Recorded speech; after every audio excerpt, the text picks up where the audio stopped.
Hashem Yisborach. I want to talk a little bit about davening and Hashem. Where is Hashem? When is Hashem? So we can't hear Him, see Him, smell Him, taste Him, feel Him. So with the senses that we use to do anything, we don't have with Hashem. So where is He, and how do we talk to Him? Imagine that two people are in your mind. Two guys, they're walking by the beach, and they're walking down, and one says to the other, let's say your name is Simcha. Does Simcha exist? So one says, of course he exists, we're in his mind. And the other one says, no, Simcha doesn't exist. Look.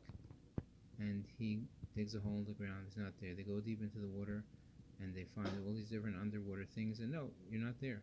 And they take a rocket ship into outer space, and they're flying high past light speed, and they don't see you anywhere. And then they travel all over the world, and they don't see you anywhere. Go, see, Simcha doesn't exist. The other one goes, of course he exists. We're in his mind. And then they're digging in the ground, and they find all these old coins, let's say, and a coin from 1823, and nope, don't find you anywhere. So you go, see, he's not here. The other one who believes that you exist says, Simcha, can I please have $100? Can I please have $1,000? And you say yes. And the other guy goes, you're talking to nobody.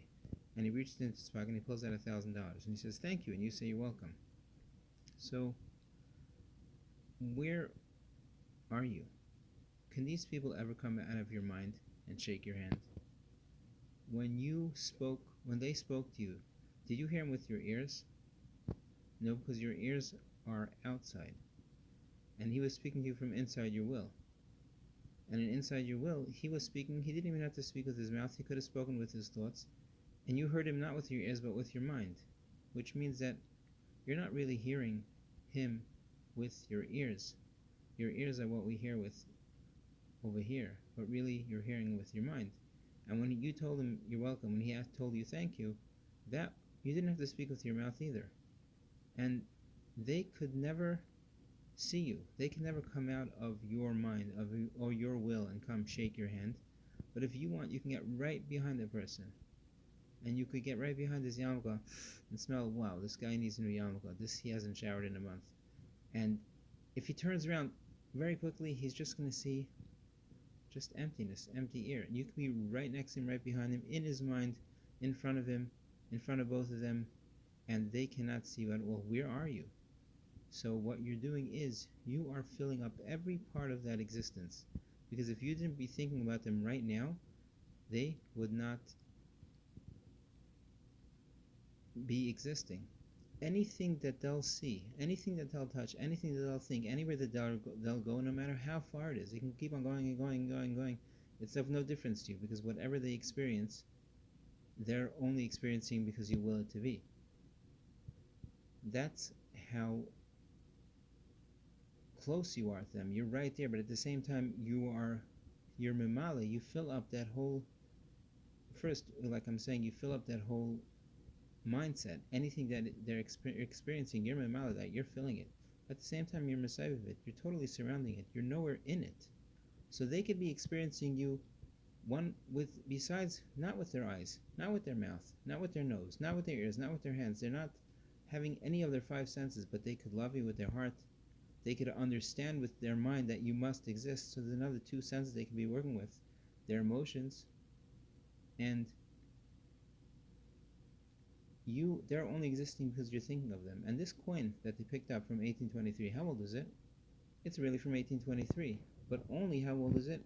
As soon as you started thinking about it, it already was old. You say, Baruch Shamar, blessed is the one who spoke, V'haya ha'olam, and the world was.